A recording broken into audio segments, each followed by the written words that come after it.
Hi, Dee. Are you able to hear me?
Can you hear? Hi, Dee. Can you hear me?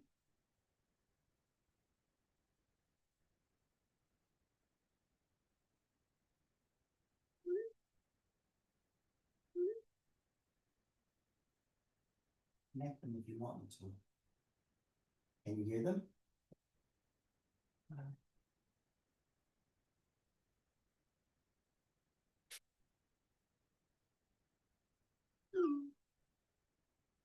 Hi, Dee. Can you hear me?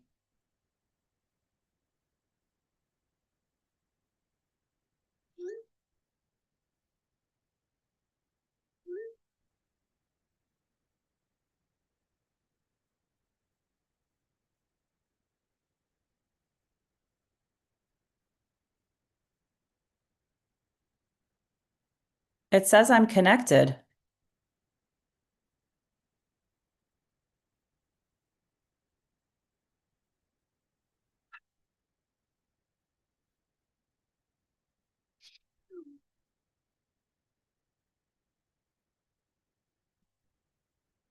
Right. Roger's got to turn his. Here we go. Now I know. So she can now potentially hear us. We can hear them Yeah. that way. Okay. That's probably not ideal though No. with No, they're gonna fix that problem, but that Okay. means that Did we ever do anything with Hi, like the Dee. Can you hear me? implementation thought process? Yeah, Can you hear me, Dee? I'm trying. It looks like I'm speaking. But you have to trust that if residents. No, they're not putting any freezing. She did. Okay, so you have no idea what's potentially getting dumped in that? I'm sure they have, that's true. They try to keep it down. Yeah, but then what do you do with it if it is contaminated? Yeah, that's true. Well, yeah, that's an easy thing here. I have to get rid of all this stuff. I'll bring it over to highway. Oh, look, it's contaminated, not my issue. Yeah, I just. She does, she's acting her normal self. How are we doing technologically? She's trying again. Cause it's almost meeting time. I know. It seems like all of this used to work and then it just Well, except doesn't. now we're trying to do Kristen as a remote, which we've not tried to do. Yeah. before. We have though. We've done it before. We did it with Texas. She was remote, Yeah, but that was months ago. but it's all the same equipment, right? In theory, yes. I Although, don't, you know, I don't some understand. unpaid intern does software updates to some system and the UI is not the same anymore. The buttons don't work as they used to. And Yeah. We're worried they thought. Dee, can you hear me? Yes. Okay. My headphones aren't working for some reason, but as long as you can Very hear me well. through the phone, Right. there could be an occasional barking dog. I do apologize. remotely, and, well, she's, yeah, I'm hoping to still do 1B. I don't know, we're doing some of the other business where Kristen is most of the stuff. I mean, I think like if you were gonna prioritize the projects or something like that, Yeah. it's really hard to do like this. Yep, Yep. Yeah. Yeah, you'll see she'll. but didn't cancel the meeting because we can still get some things done that takes it off a future agenda. Um, Yep. Well, Well, and I think we have the technology stuff fixed, right, Kristen? Yes, I think we're good. Okay, If you can hear me, then I think we're all set. yep.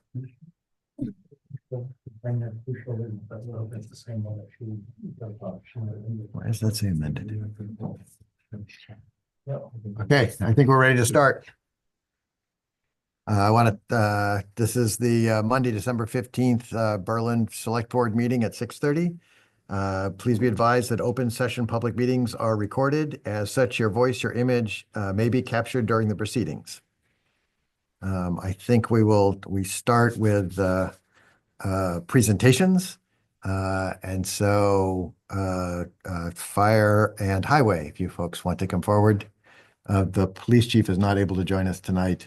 And so we will, I think, skip over the presentation of the police report. I'm planning on still just reading it so that so the next time he's here, he's not reading past months to us and can just focus on the current month, and we'll ask questions at that point. Fred, why don't you go first? Probably should have rehearsed this. So this was for November. So we were able to finish the fall cleanups. The new Kubota mower arrived just in time to not be used, and we saved it for a year. I don't know if many of you have gone up in the library. The wall was done. That was one of the projects that I think it was part of the facility study because we had to flatten out the driveway and stuff. So that was our first wall that we had to build. That got done. Binder got done this year for it. Hot top will go down in the spring. To kind of bring all that together. We prepped for winter, got the trucks ready. And then we were able to borrow a basin truck from a neighboring town and started cleaning the basins. And ended up having to give that back. The fire pump and sprinkler tests were done here in the public safety building. There was a section of pipe, 20-foot piece of pipe that had to be replaced because it had so many holes in it in the dry system up overhead. There's still more pipe work that needs to be changed. So that'll be an expense coming through soon. That's really all I have for this month. are you still short on a facility guy? Are you, or a person? We have one actually, was it today he came in or the other day? He stopped in today, yes. As a follow-up. Yeah, so there's one person that's interested in that. Okay. We just got to reach out to him. His skill list is like 3 pages long. Okay. Single word. But we'll see what he's about. Yeah, hopefully. So Yeah. that takes some of the stuff off you guys. Especially now that shoveling season. Because usually by the time we're done, we just want to go home, but we gotta stay and finish the buildings.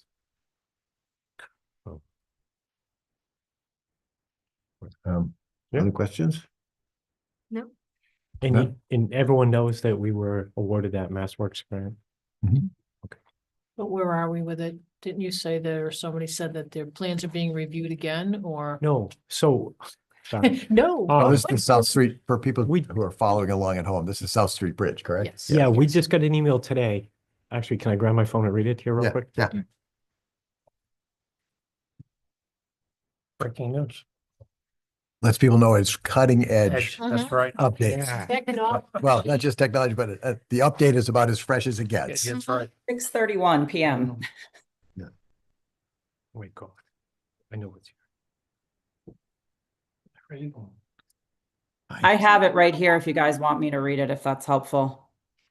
So, yeah, so this came in, right around noontime today, from one of the people we deal with. There's no signature for it. But it says that the Mass DOT has indicated they'll be issuing the Chapter 85 acceptance for the South Street Bridge project shortly. So hopefully that means that they're done going back and forth. Nice. Finally, and they'll accept it, and then we can start actually doing the bid work for it. But we have to submit an application for the Phase 2 grant, which I thought we already did and was awarded the 500? The first one, yeah, wasn't the Yeah, first the- one 500? Yeah, the first one was 500. I thought we had already submitted a Phase 2, but they're saying we have to submit one. Oh, I don't know. But that one, according to the email, that too is up to $1 million. So, that'll get done hopefully in the next couple days. Nice. And then we'll have plenty of money because the email, we're still around like 1.3, 1.3 to 1.39. And I'm sure by the time it comes around, it'll probably go up a little bit more. So it's hopeful that they're gonna accept it. And then maybe we can work. Maybe we can get it open just in time to close another one. No. Well, no, Northborough's already done that with the bridge on Whitney, so you know, there's enough bridges around us that are closed. We're good. And You they have to take closed turns. our Lower Pleasant. They barricaded Lower Pleasant. So those might get relocated in their town. So you can't go down Lower Pleasant. Well, why would you? Because you can't turn right on Whitney. Right. But somebody moved them out of the road. Oh, Yeah. I saw that. I thought that looked odd. I thought it was Yeah. the wind, Uh, the first day. Their stuff is a lot heavier than ours, so I don't think it got blown around. But yeah, so we might actually move them down to Whitney Street, Pleasant Street to Whitney. And I understand because we had a resident that had a sign put up in his yard. But all that stuff is put together by an engineer through MassDOT, and they're like, it goes here, this goes here, so they put it where they had to. So I'll end up reaching out to the foreman. I got the number and spoke with one day to see if we can relocate the barricades because there's no need to close down on Pleasant Street. So Can you I see guys this- hear me at all? it is. And you know, that troubles me because I spoke with the kid at the highway garage. And he told me, I put it in with a jackhammer, if I can't get another one set, I'll put it on the telephone pole. He said, do you have municipal light or the grid? And I said, we have the grid. He's like, oh, I was like, you can put it on the pole. So he did, but I don't have his name or number. So again, I'm back to the foreman. Kristen wanted to say something. Sure. I don't know if you guys can hear me. Yep, go ahead. Okay. We just got an update at 6:31 PM from Carol, who is the Chief of Staff for Senator Kennedy's office. And they just received this message from DOT that their Director of Project Management has taken a look at the design. And according to her, there are small revisions needed on the special provisions, but they should have this approval by the end of the week, which is December 19th. And they are asking us to apply for the Phase 2 grant, which, as I know Fred was saying, I believed we already had and we had received that funding. So I will follow up with her office to confirm. Good. That's at least progress. Yes. Residents of the town will be very happy. Hopefully. Other questions? Okay. No, doing good. Thank you. You're Fred. welcome. All right, Chief. So you then. thank you. Good luck. The report is for October and November, because I don't think I was before you guys in November to Mhm. talk about October. So I combined, the total, responses we did for the 2 months was 126 responses, which is down quite a bit from the year before, believe it or not. I'm not sure why those 2 months were slow, but we've certainly picked up for it so far in December. Year to date, we remain about 10% ahead of where we were in 2024. And the graph that's there just gives you an indication of the call volume that we did for those 2 months. One of the things I did is since we switched to OpenGov, I have the statistics there of just the permits that are pulled that I can get off OpenGov now, which is a lot easier for us to be able to grab instead of counting by hand, if you will. Some of the highlights that we had the open house that we had on Saturday, October 4th was very successful. We estimated we had just under 500 people that attended that day. It was overwhelmingly positive from everybody I spoke to from town and from other communities that came in, and was looked at as a vital community asset for us. We also did the annual toy drive on Saturday, November 29th at Cabela's, which also was overwhelmingly successful for us. We collected almost 500 toys there, a total of almost 850 toys for the season that we just delivered up there at the end of last week. And the cash that we raised for Children's Hospital, I think we're up to about $600 in cash that we've gotten for that. So a very generous community this year and stuff. We did very well with that. We did some more stuff with the community with the Fall Fest Trunk or Treat on October 26th, the Santa Parade at Cabela's, and the Food Pantry 5K road race, which I had come up with all my staff that had the UTV out for that. I'm not sure if I was here to announce that we had 2 new full-time firefighters that started with us back at the beginning of November. Kevin Benoit was promoted to full-time from call status, and we have a new full-time firefighter, Patrick Madden, who came to us from, he's got some experience with Sterling Fire and Boylston Fire. So both of them have done very well. Kevin Benoit is on shift already working, and Patrick will be going to shift at the end of this month. One of the things I did do is I changed our requirements for our staffing levels and stuff so that basically on the call department side, either 12 hours of shift time or 12 hours of callback time a month, they have to be responsible for to come in on, which did help because it reduced some of our openings. We had 20 shift openings in October, and then we only had 10 openings that went unfilled in November. So it moved us in the right direction with that.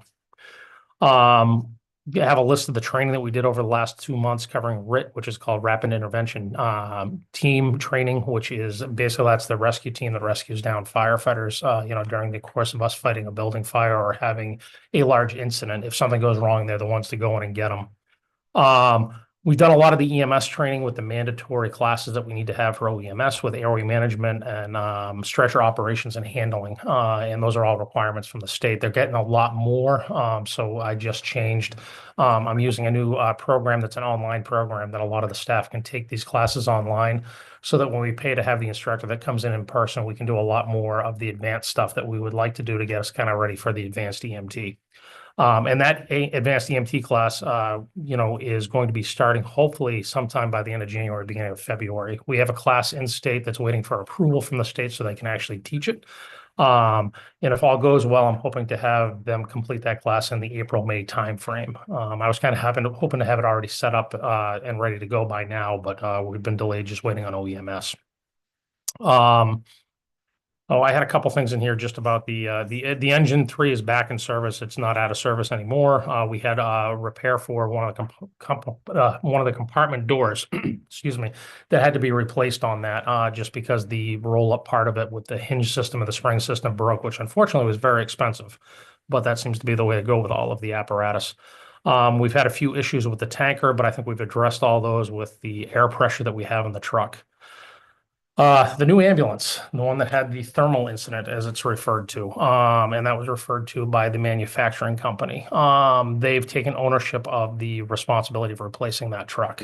So I've gone back and forth with the vice presidents from a couple of the different companies that oversees Wheeled Coach with a Rev Group with repairs. And basically I made the decision that I'm getting that cab taken off that truck, and they're going to take that box and put it on a brand new cab.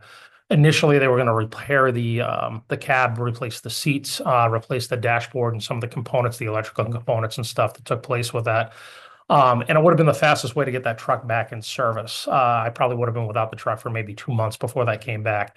They were willing to give us extended warranties from Chevy and from their company as well. But my concern was that in 5 years from now, if we're chasing electrical problems, because it was the electrical components, the main electrical wiring harnesses for that truck that caught fire. So I'm not sure how much damage goes throughout that truck. The dry chem extinguisher that was used to put the fire out, that powder remained in that cab for probably a good 6 weeks before it got cleaned up, which means that created a lot of corrosion as well. So it means that we're probably not going to see that truck back here probably for another year, just because they have to order a new chassis for it. And when that comes in, we'll get put to the front of the line. They'll put the box back on it and get it back to us. But I think it's a good investment for a 10-year truck that just went in service that will still continue to get 10 years out of that truck. So as a result, we'll be using a loaner truck for the next year until we finally get that truck back to us. I'm still working with them on that loaner truck. We still have Boylston's truck, which Chief Flanagan said we can use for as long as we want to, because once we give that back to him, he's going to end up selling that truck is what he's going to end up doing. So we will still have 2 trucks until we get the other one back. And I'm still working after all of this is done. I'll work on ordering our new truck to replace 6A2, which is the 2019 truck, which is 3 years out. When we actually order that, it'll take about 3 years before that truck will get completed. So that's the update on that particular ambulance. One of the things we had done, as I told you guys, we had done a joint operation with Hudson Fire between Highland Commons and Interstate 495. And we kind of put that, we kind of suspended that program just because we were having some radio issues with which department was switching to which frequency. And unfortunately, that sets us up for an imminent failure that we could have for a serious injury or death, just because the communications aren't in line. And every report that's ever done, that's usually what happens is somebody gets left on a channel that they shouldn't be operating on. So Chief Desautel from Hudson and I are working on, trying to alleviate that, to come up with a plan that'll put everybody in, train them, and get everybody onto the same page. So a little bit of a delay with that. The update on the radio project, we have Taylor Road finally had that climate control cabinet that was installed. And if you remember back in the summer, we were having issues up there because the new equipment fit into that cabinet and there was no room for any air circulation, basically. So it would overheat on a 70-degree day. It's now a much larger box. It's hooked up so that it actually receives heat and air conditioning and stuff, and it will actually reduce a lot of the problems we had, and we could go back to having both sites be a transmit and a receive site, which has improved communications across town for us. I put in an update on Thea just making visits out to the public at different functions and events. She's been president of the school for the turkey trot. She's been to the open house. She's been up at Cabela's. I've had her in a couple different things over through contacts in Marlboro with a couple dementia daycare and adult living senior centers for her to visit with. She's been very active here at town. She was at the Massachusetts Fire Academy and actually was on the news at a Spectrum, which was kind of comical. But we have people stopping by to see her all the time. But more importantly, as I've been in the training programs with her, she just completed her AKC Good Canine Citizenship class and is certified in that. And we're starting her next class on this upcoming Sunday. So she's still moving forward. She's doing very well. She's cute, which is good because she does a lot of silly things that otherwise would get her in trouble. So that's the fire department update. Are all your slots filled? Are you short personnel? Yes, from a call staff standpoint, we're short. We're down to just over 20 members that we have right now. I did receive a resignation from one of our firefighters, Andrew Tev, who's been on the department for about 7 years, I believe he was on for, but he's full-time up in New Hampshire. He recently got married. His wife is a state trooper up in New Hampshire, so he's living up there. So it just came, I mean, he was a great call firefighter for us and stuff. He worked a lot of shifts, but as he's gotten busier up there and settled down, he's just not able to do it down here anymore. So I have one call firefighter candidate that's going through the process. I have another one that just recently came on that hasn't been that active that we're going to revisit with to see why. And I'm also moving forward with kind of moving some of the money that we had for the, if you will, the per diem shifts to full-time status. I'm actually looking at putting out a posting in the next week or two to actually advertise, you know, kind of looking towards the future of ALS, and having a few more, positions that are going to open up so that, I can actually establish a list. And I'm hoping to get quite a few people so that we can have a list that we can hire from in the next 6 months to kind of get us to full staffing where we would have full-time coverage around the clock. And the call firefighters would be there to assist and come in to back them up or cover shifts when they were out. We have 2 ambulances. We do. And if you go back to my time on FinCom, so a few years ago, we got from 1 ambulance to 2 with the idea that we bought a new one, the old one we just held on to so it could be there in case the first one went into repairs, that we'd actually didn't need to have 2. Do we need to have 2? We're at the point, our call volume is getting to that point. We get the ambulance, and I'd have to go pull this, excuse me, the statistics to see how many times we use the second ambulance. But I will say probably since we got the Boylston truck, we've probably transported that truck 3 or 4 times. Since, you know, that truck came in for transports that we had that A2, the A2 was out on a call and we needed to use that one. So there is revenue that we generate from that. So keeping the truck isn't necessarily a bad idea. But that was kind of in place when I got here, as that ambulance was here for that reason, to cover those second calls and also to be a mechanical backup truck. And we've used that a couple times to get A2 repaired when it's gone down for an accident or for repairs that were lengthy. And then the phase 3 for the radios. Yes. Do we have a sense of timeline for that? Kind of looking at probably it'll start back up late. I'm going to say late winter into the springtime and go into the summer. So we kind of narrowed things down. We moved some funds around and stuff in order to. And when I say that, we cut a few things out so that we could get highway onto the towers and stuff, so we can get them repeater sites. So that is all at the very end where we're just waiting to finalize, if you will, the list of equipment that we need. And then we're going to move forward. And I think we were hoping that the winter wouldn't start as early as it did so we could get some work done throughout the winter. But I'm thinking we're probably not going to get much work done this winter. So it'll probably be once it starts to thaw out, they can get up on the radio sites. So probably fallish. Fallish, I think, is a good time to say that that's when it would be wrapping up and everything would be going in service. I know we need to work with, I believe we need to work with the hotel to work with them to put a tower up on down there. Yeah. Yeah, you might want to. Come here. This stuff. Come here. Here I come. Yeah, have a seat. So yeah, a couple things that we have to do on the back end just to get it prepped and get ready on that. So we still have some work to do on our end to do that, but I think we're in a pretty good place, and I'm waiting to hear from them to come back to have our next project team meeting on that so that we can start that and kind of get a time frame of when we're looking at starting and, you know, basically what we have to get done before that starts. Can we send a letter to Boylston from us, just to say thank you to Chief Flanagan for letting us use the ambulance? Yeah, we probably should, because that definitely has helped Yes. Yep. for an unforeseen Yeah. thermal incident. Yes, and they've been fantastic because I've reached out to him just to make sure he didn't need that ambulance back, and he basically said, "You keep it until you don't need it anymore, and then you can return it to me, and I'll take care of it on my end." But Joe's a good guy. yes, he is. Yeah, it's, I think, one of the joys of, I think, much of Massachusetts, but that, you know, the small towns all helping each other out, that we all Yes. can't have perfect backups for every single system, and it would be Yep. expensive, too expensive for all the towns to be able to do this, so you help each other out. Yep, exactly. I tell people in my life, you know, you do favors because you want to be able to ask for favors when you need it. You know, at Yep. some point you'll need it, and hope the universe sort of comes around. Exactly. Do you, Chris? Yep. I was just curious if we know if the AEDs ever got installed down at South Commons or? I don't. Trying to think of the last update that I had on that, and that's actually a really good question because I want to say there was some stuff that got installed down there, but Lieutenant Kevin Colamy, who was in charge of that, didn't want to release the. I think there were parts that they wanted for it for like the AED box to actually install, but the problem was if we gave the AED box, it would automatically appear that there was an AED in it, and there was no way to put it out of service. So I know we held off on giving that until everything was ready to go, so it would all get installed on the same day and be in service to go, so we could notify the dispatch center it was there. But I don't know if that ever actually happened. I don't think it did, but I'll get back to you on that. I think all the open permits were cleared up, but. Yeah, that's why I was wondering if where I it left had it. it Yeah. advanced at all. Yes, and then all the other thing permits is were cleared up. Mhm.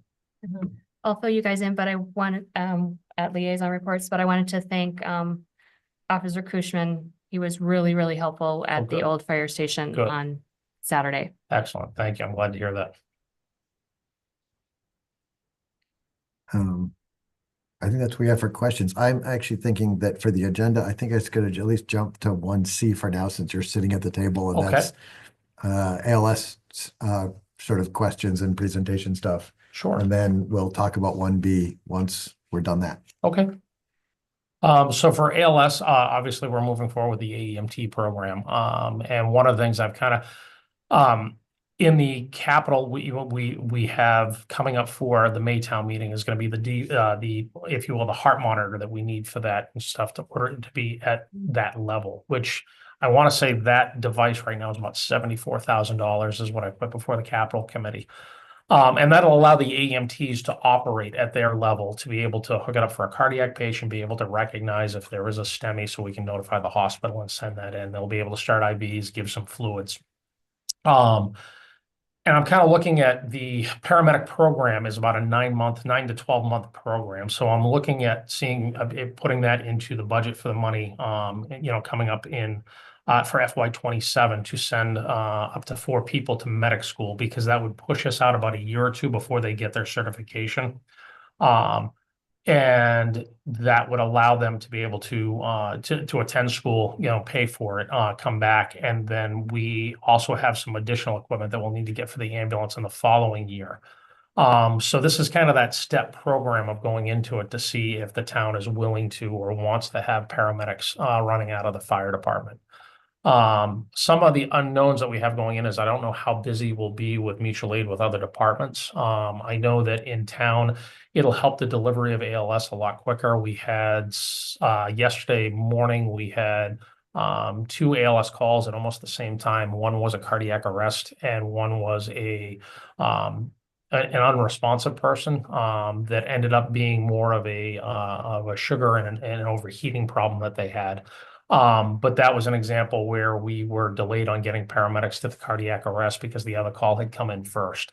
And they're just some examples of some of the calls. As we get busier and the region's getting busier, the paramedics are getting fewer, and that's why it kind of helps to bridge that gap if we go to the ALS level with the paramedics. I'm not looking at, that's not something that we'll be able to do as of, if you will, July 1st of 27 or even July 1st of 28, I think, is probably where we're looking at trying to get to that level. That it gives us some time to kind of plan for it and kind of budget for it. My plan is to use some of the money from the mitigation funds, but also some of the funds from the ambulance receipts to be able to pay for that and look at doing that so that we still have money that's going for the equipment we need, which is the ambulances. And some of the other capital items are like the CPR assist device. It'll be things like the heart monitor and stuff that we need. There is what they call a vent that goes on the truck, which is a ventilator that you can hook a patient up that you're breathing for and stuff that gives a little more controlled breathing for it. Some of the other stuff that we're required to have isn't as expensive, like an IV pump and stuff. And I say it's not that expensive. It's a couple $1,000s versus a $30,000 or $40,000 for a vent and a $70,000 heart monitor.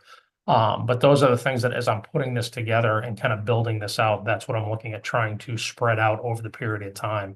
And we'd be looking at doing 1 ambulance as we go forward, and then the next year trying to do that 2nd ambulance. And that's kind of the big overview of where we're at.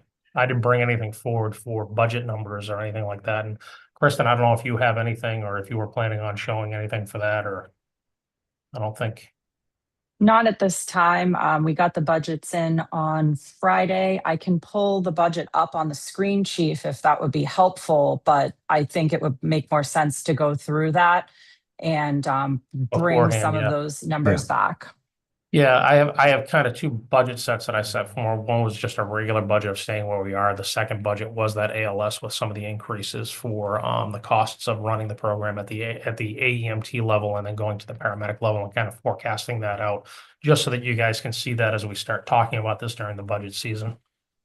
When we went down this a couple of years ago, I thought one of the big barriers was the state requirement this be 24/7, and that became both from a hiring standpoint and a cost purpose. That made it too prohibitive. It did. One of the things we were looking at doing was trying to hire per diem paramedics at that point in time, which that's the difficulty that we have that we see with other services is that as they can should they the pay to have someone as a paramedic per diem is quite a bit. There are some places, some areas that are paying $40 to $50 an hour right now for those per diem paramedics. I found that it's much more successful when you have internal candidates that are interested in becoming paramedics, and that's kind of where we sit right now. Is we have some of our firefighters that are interested in becoming paramedics. It's what they want to do, and they have chosen to be here. They want to be here because they like the community and they like the size of the department. And I use that as when you're in Marlboro, you run a lot more of the nursing home calls where you're taking somebody that isn't necessarily sick. You're running them back and forth to the hospital. I say not necessarily sick, but it's not. They're not the fun calls where we don't have nursing homes in town, yet we have the highways, we have a high acuity of accidents. It becomes a bit of an attraction for somebody to be here to have that variety of calls, but not to the point that they're running all night long and they're constantly on the ambulance and they don't get to actually do any of their firefighting skills. We have a good balance of that. And I think that's why our employees are looking at staying and trying to get them to step up to the plate where they're willing to become paramedics. I think that we can get more out of them that way, where trying to recruit somebody to come in, you tend to have to do it with a little bit more money. You have to give them some type of a benefit package to get them to leave the place they're currently working at. So in my time, I found it's easier to support it kind of internally to support your people. And it's more of that retention component where they want to be here. One of my employees just recently was being poached by a area department, but he elected to stay because he wants to be part of the ALS program as it builds forward here because he likes where the department's going. And I use that as kind of one of the examples of when you kind of use your people to expand the department and do something that's kind of cutting edge like this, it gives them a reason to stay and want to be involved. And I think that's the difference where when I came in 3 years ago, we were in a different spot and I wasn't sure where the department was and the staff was at that point. And I think there's a little bit more buy-in now. We have more of an opportunity to do that with having some additional full-time people that are on the department. Peggy, do you have other questions? I think I'm the one who missed the sort of other presentation Yeah. because I was away. So, and I've seen those sort of things. Okay. I think I'm Yeah. good with this. And I don't want, if you guys want me to come back at any point in time, I'm happy to come Yeah. back to do a better presentation with more if you want, as we dig into the cost factors of it and stuff to show that and kind of throw that out there so people understand it Yeah. and see it as well from the public. But yeah, whatever you need me to do for that, I'm more than happy to. There might be when we have sort of real, detailed budget numbers Yes, in front of yep. us, which I think are way better than these sort of guesses at this Oh, yeah. point. So 100%. we might bring you back or at Yep. least have questions for Kristen to be able to answer. Yep. Okay. I'm fine. All right. Thank you. Thanks, Thank Firelight. you. All right. Appreciate it, guys. Have a good night. Bye, Fia. Kristen, I was thinking we'd still be able to do 1B, the approval of a maintenance special article for the toilet repair, because I think that requires a select board vote. And I don't think it is so technologically detailed that the group of us can't figure it out without the police chief here. That's correct. I just did want to give you a little bit of a background on the maintenance fund and where we're at, so you know what the balance would come out to be if we were to fund this. This is a repair of the jail cell toilets and also faucets and push buttons with suicide prevented faucets. And these are requirements that are not only good practice to do, but they're also required for accreditation. So as Chief's been going through that process, this is one of the items that has come up as needing to be replaced, repaired, and it's also a safety gap, if you will. So the cost is $6,215. If you remember, we have the $50,000 maintenance article. We have spent $16,851.87 out of that for a fire truck repair. So that leaves the current balance of $33,146.13. And this is the kind of article that we talked about potentially replenishing. I would recommend that we look at a possible replenishment of that article at Maytown meeting, and that is funded through free cash. But this is the only other request that I'm aware of at this time for that fund. How much do you have to worry that the quote is expired? That it's gonna go up? I did ask Eric about that. He said he reached out and they were willing to hold the price. Okay. Other questions? Needs to be done. Is there a motion? Motion to approve. Seconded. All those in favor, say aye. Aye. Aye. There. Proceed with replacing the toilet and sink down there on the cell. Thank you. We've reached the general public comment session of the meeting. I don't see that anyone has signed up from people here. I don't think there are hands up in the audience online. I don't see any. And so I think we will move on to the town administrator report. Okay. So we are in the midst of budget season. Obviously, the FY27 budgets were due this past Friday. I'm in the process of reviewing the requests and preparing what we had discussed at our last meeting, which would be just the budget column that includes the request to bring forward to the select board at your next meeting on January 5th, along with the supplemental funding request. So the board gets a first look at the universe of what's out there and what's being requested and can give me some guidance for when I sit down with the department heads and discuss their budgets as well as their supplemental funding requests. So that will be at the January 5th meeting. I will then have those additional meetings, and FinCom will be doing their screening of departments, boards, and committees throughout January and February, March. We have a select board FinCom joint meeting scheduled for February 23rd to discuss the budget together. And the deadline for the Berlin-Boylston Regional School District to submit their budget is March 20th. If anyone is interested in attending the preliminary budget hearings with both Assabet and Berlin-Boylston, that will happen at the January 7th FinCom meeting, which is at 7:30. That will be in person and hybrid as well. So you can attend online through Zoom if you'd like to comment, or through YouTube if you'd like to watch it. Also, believe it or not, it's time to open the warrant for the 2026 May annual town meeting. The board will be asked to open the warrant at your next meeting on the 5th with an anticipated close date of February 23rd. I also wanted to add that the Berlin-Boylston School Committee invited the towns of Berlin and Boylston to attend last week's school committee meeting. Boylston wanted to give an update. I'll give a brief overview of Boylston's update, as well as some of the preliminary preview of the budget that the school district gave. So Boylston has $800,000 in new revenue that they split 50-50 between the district and the town of Boylston. They are at its levy limit, as they have been for the past 2 years. So they've asked departments to prepare a level funded budget. There may be cuts and potential impacts to services. They did see an 18% health insurance increase in 26, and they estimate 20%. Just for reference, our increase in 26 was 12.1, but we're hearing 15 to 20% is possible for FY27. So they're on the mark there. They also just got their free cash certified at 1.1 million. Ours is pending certification. And the MSBA has approved to fund 51% of the roof replacement at Boylston Elementary. So the district has some funds set aside, and they're looking at their free cash to how they can fund the local contribution that is required. After Boylston presented, the district talked about some of their available funds, and they just got excess and deficiency funds certified at $2.1 million. They noted that they did not spend any school choice in 24 or 25, and that there are healthy balances in their reserves, but they're waiting until their audit is complete to detail this information.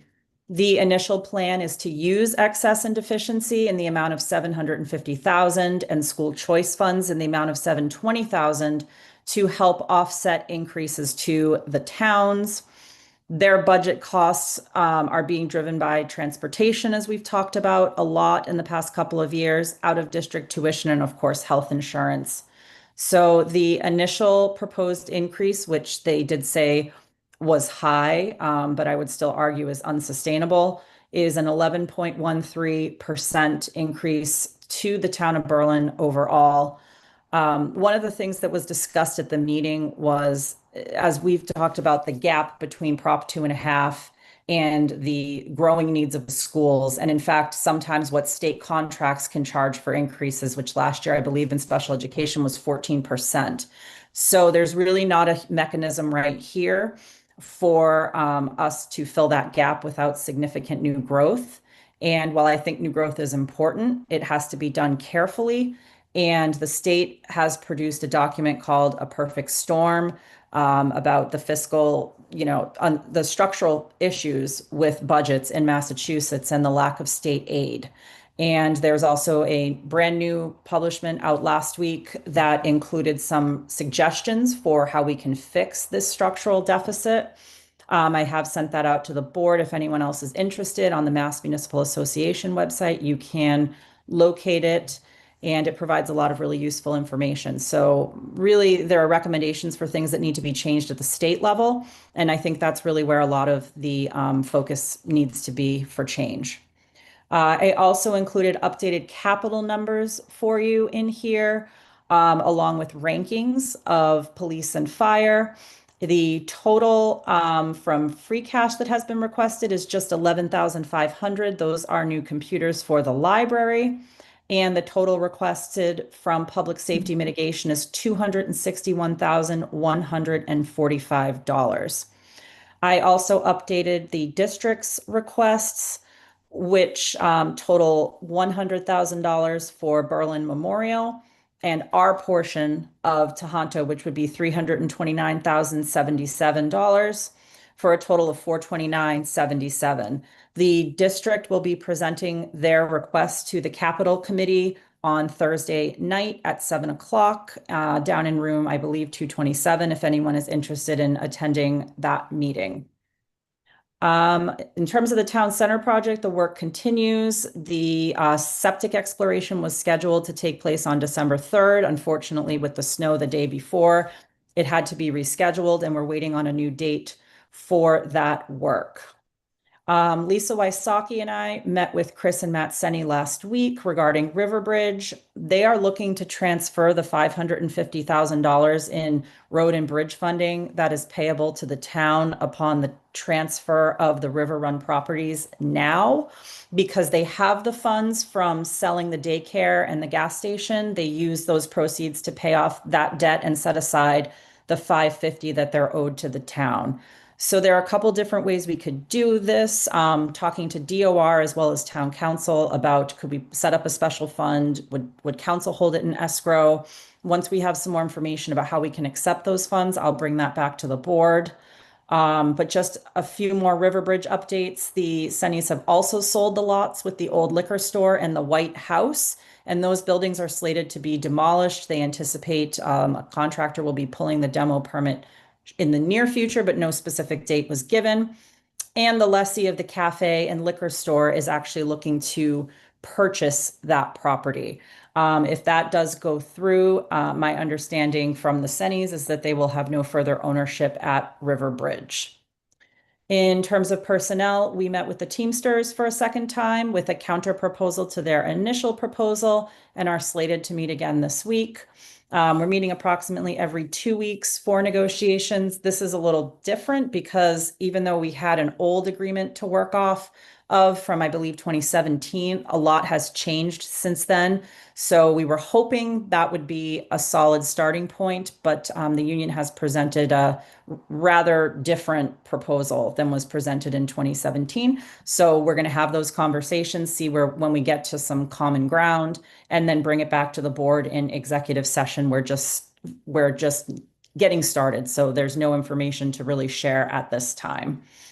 Mass DOT came out and met with Fred, and they discussed some of their recommendations on West Street at Randall Road, which we've been discussing, as well as Central Street. Both of those streets had residents who came to speak before Traffic Safety Advisory Committee last month, and DOT was kind enough to come out. The good news is they've determined that West Street should be 35 miles an hour until just north of the curve at Randall Road, at which point it turns into 45 miles an hour up to the Clinton line. They've also recommended replacing the northbound 40-mile-per-hour sign near Route 62 with a 35-mile-an-hour sign, and replacing the 40-mile-per-hour sign that is north of Randall Road with a 45-mile-per-hour sign to accurately reflect those speeds. The curve at Randall Road warrants what they call an advisory speed of 30 miles per hour and curve signs in both directions. So I know Fred is working on installing what he can. He's in the process of getting funding for quotes for what he doesn't have funding for. And this may come back to the board as well. I'm not sure if we want to do a reserve fund transfer, or if this is possible to be funded under the maintenance article. That article isn't necessarily specific to roadways, but it is specific to maintenance. So I would argue that signs have to do with road maintenance, but we'll cross that bridge when we get there. Central Street, the concern from the property owner at 96 Central is that curve right by the house that sits very close to the road. They've had some issues in their yard. The speed limit is correctly posted. However, Mass DOT is recommending some additional signage with warnings of that curve and white reflective markers along the shoulders to help drivers navigate this curve at night. So we're hoping all of those things, including a reduced speed limit ahead sign in advance of the 35-mile-per-hour zone, because anyone who's come down 62 knows those signs change pretty quickly. They also recommend when we do restriping of this road at some point that we create 11-foot lane widths to promote slower driving. So those are some of the recommendations that Mass DOT had, and we are working on implementing them. The Neshoba Valley Regional Dispatch District has added a new town. The town of Sterling has joined the district, and they were unanimously voted in at the meeting on December 4th. If you recall, we had Hudson join recently as well. So a couple of towns, and I think the district is able to serve both of those towns with the staffing with the building that they have right now. They will be adding some additional staffing and offering opportunities for dispatchers to come on to Neshoba from Sterling if possible. We also had a really interesting meeting with Benderson about Highland Commons. I had reached out to let them know that the drive-through articles had passed at town meeting, and they immediately wanted to have a discussion. So the Hudson Town Planner and Fire Chief, along with Chief McQuillan and myself, met with them virtually. They talked about a lot of open parking areas at the mall that are never full, that are some areas where internal buildings could potentially be added, such as along the corridor off of the First Rotary headed into the Berlin side. And Benderson is currently operating under a parking variance in both towns. So they feel that because malls are very different than they used to be, you essentially have drive up to stores in large malls. Neither town's current parking studies reflect these types of mall developments that are different from the traditional inside malls. So they will be doing a parking study and likely coming before Planning and ZBA to have the conversation about next steps there. They also have to resolve a few issues with regards to sewer capacity and the corner lot on Gates Pond Road that has many restrictions and is essentially most able to be used for office space. They have few businesses these days looking for office space, so they may ask for a modification of uses. And as a reminder, the annual town reports are due no later than January 31st. They are to be emailed to townreports@townofberlin.com. And you will also be seeing a new, what's known as an Alice kiosk when you enter the town offices in the vestibule. It is a standing kiosk with basically a monitor on it that will allow folks to contact dispatch right when they walk in the door, as opposed to having to figure out that they have to pick up the phone and call. It will also help them navigate to other departments in the building. There's going to be a directory on there. So we are hoping that this will further help serve some of our residents. We do get a lot of walk-in calls to dispatch and people wandering through the building trying to find other offices as well. So the kiosk was paid for and provided by Neshoba Regional Dispatch in an effort to help folks connect better with dispatch services. And that's all I have for you. Lisa, do you want to go first? The only thing that I noted was, planning is going through the bylaw review right now, so it might be worth just giving them a heads up that that is coming or may be coming so that they can review that bylaw with that in mind. Yes, and I meant to add that I did the email that I summarized, I forwarded it to the planning board as well, because I wanted them to be aware of that conversation, and that's obviously where things are going to start. So they should be in the loop. And then Peg? Two questions. One, I wish Eric was here to talk to this. This point came up at our special town meeting in regard to enforcement. So that's great that DOT thinks that the miles per hour should be less on a couple spots in town. But if we're not doing anything to enforce it, why bother? I guess is my first comment. So perhaps when Eric comes next month or whenever he's on, I can talk to him about that. But I know that he has stated in the past that Berlin is not in the business of supporting insurance companies for speeding, so that's a little bothersome. And then up to the budget preview information, perhaps it's more of a question to be brought up at FinCom.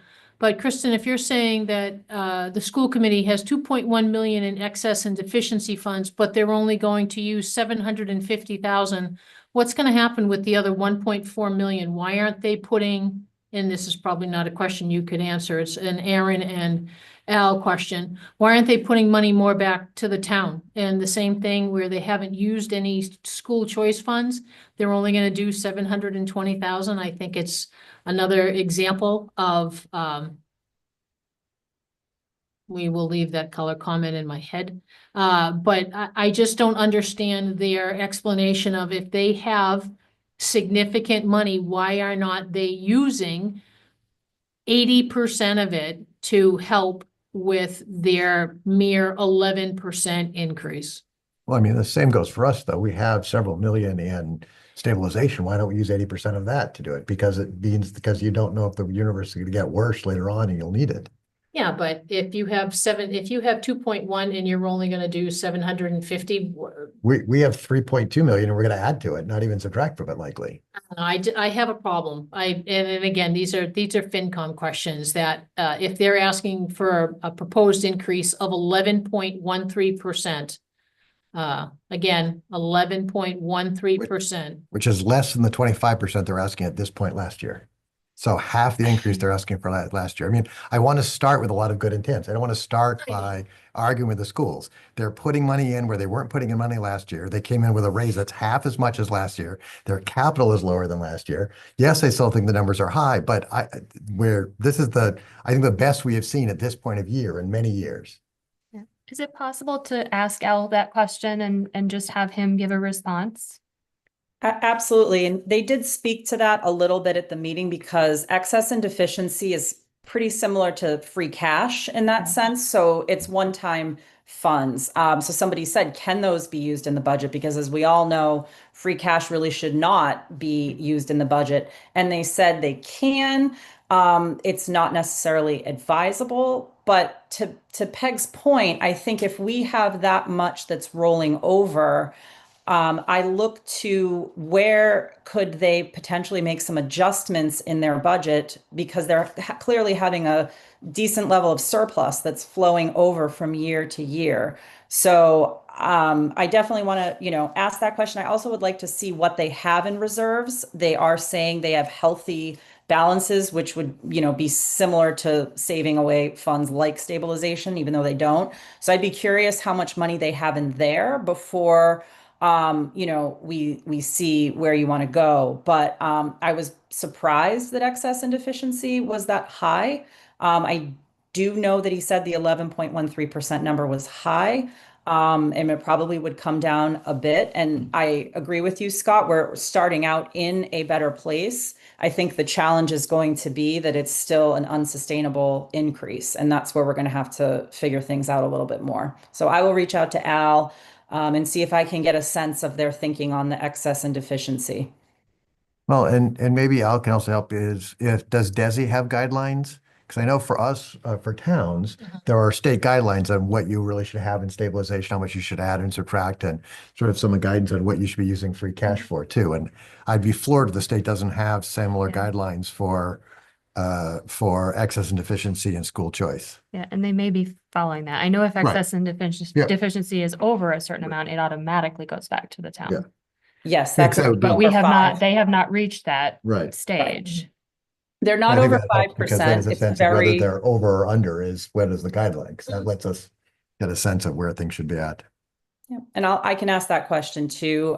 They're not over the 5% that would require them to automatically return to towns. That's very rare that ever happens. We did see it with Assabet one year because they received a substantial amount of state funding for some of their programs under the Baker administration. But that is a one-off, and I don't think we'd see that again. And if it really is a lot like free cash, this town uses free cash a lot for capital items because that can ebb and flow. And they do have some substantial capital items. And since some of that actually comes from the taxpayers, to use their money for that as well would probably be a great idea. I'll mention that too. Does it? Yeah, my question has to do with more something that's later on the agenda, so I can wait.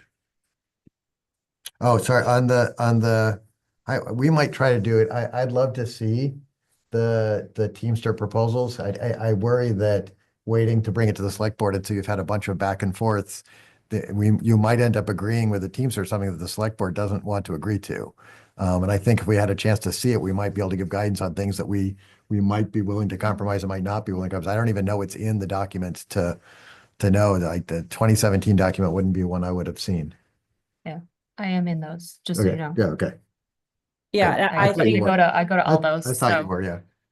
I agree with you, Scott. Right now, we really don't have a full agreement, like a full document that's been put together because it was so different from the one in 2017 that we're kind of starting from scratch. And so we've each given some information to start. And I think once we kind of can integrate a new document, and I will see if we get there this week, we could schedule an executive session on the 5th of January to discuss.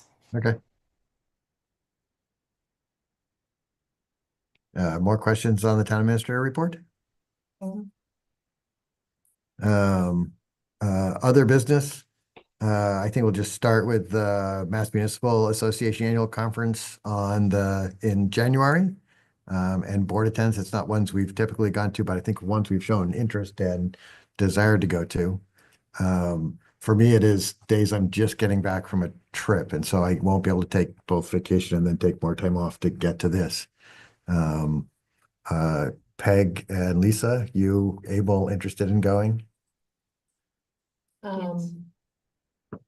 I would love to, but given that I don't believe that I'll be running again in a year and a half, I don't think that it would be beneficial for me to use the town's money to go to a conference and have a short time period.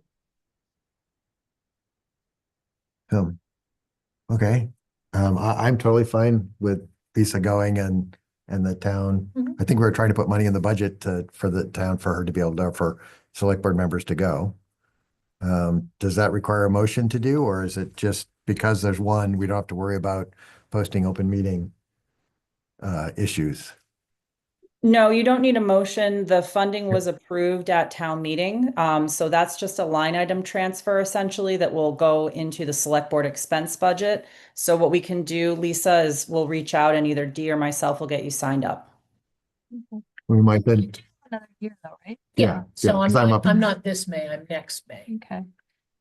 I'm just wondering if there are relevant things. I think if you bring one or two things back from these, it I'll is have a worth new, going. I'll have a new wrinkle in my brain. And given that you have a year and a half left, if you are able and want to go, I think it is worth you going. I'll ponder. I was thinking the same thing. I was And, too. and I've not fully given up trying to adjust schedules so that I can get there. I'll look Is it- further because it's like a 3-day event, but there's probably day passes for individual days of. It was more Friday, Saturday? There's or Saturday? I most, can't remember. most everything is on Friday and then there's a half a day on Saturday. Okay, Yeah. And they've added some Thursday afternoon programming, which they didn't have before. But it basically, the trade show opens at 1 o'clock on Thursday. There's some sessions starting at 2. And the bulk of it is Friday. Saturday is just the sort of business meetings in the morning of Maya, Mass Municipal Managers Association, the Mass Select Board Association. So they do have a few sessions in the afternoon, but it pretty much wraps up by 3:30 with coffee and dessert on Saturday. yeah, So I might look harder then because I saw 22nd and 24th and I arrive home the night of the 21st going, okay, I've just been gone for a period of time and losing 2 more days at work would be hard. But if I can put in at least a Thursday, I might be able to pull off a Friday. Let me talk to a couple people at work and I'll get back to you if I'm going to go. I can't remember too, is it the whole thing you have to sign up for, or can you sign up for individual days? It is the whole thing? yeah, I believe it's the whole Okay. thing.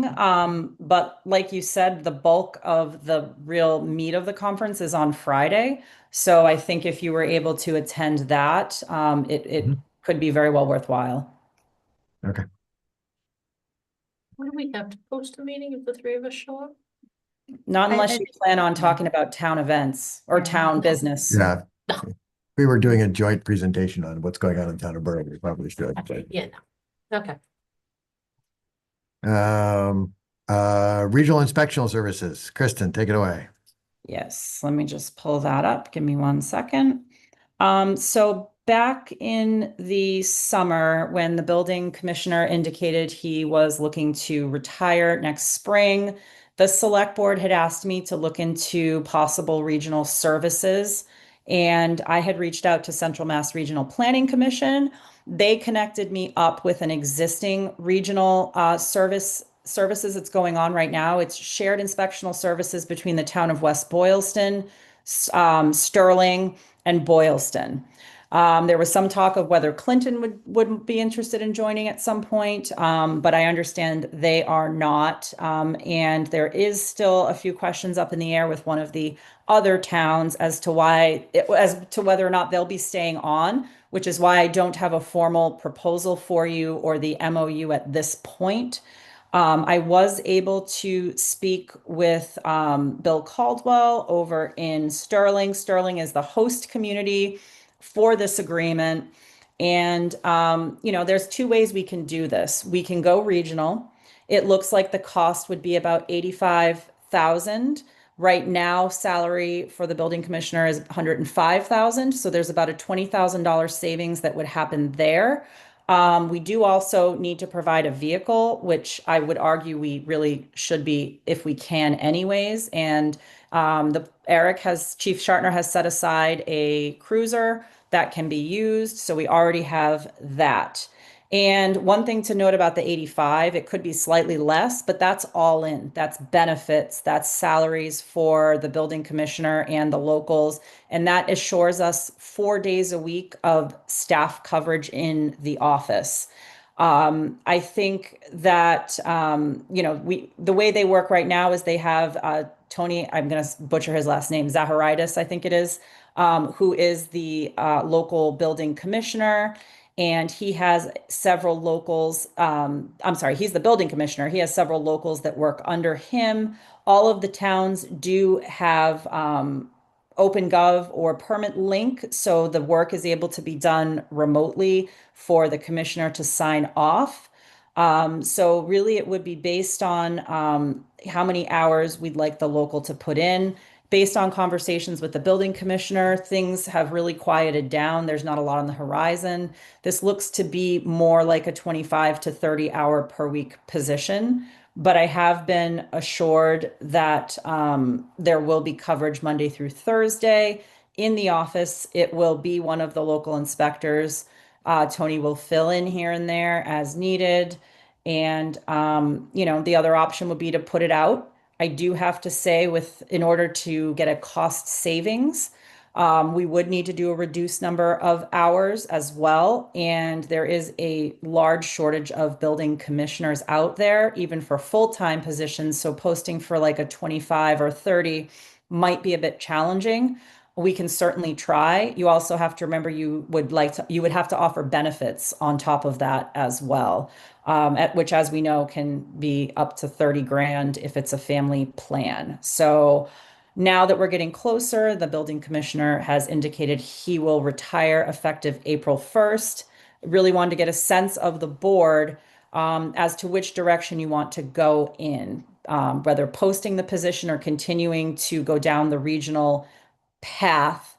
I did ask the question of Sterling if the select board wanted to join, could it be before July 1? And that is something that he is looking into because obviously we have a gap of 3 months there where we'd have to figure out what we would do during that time.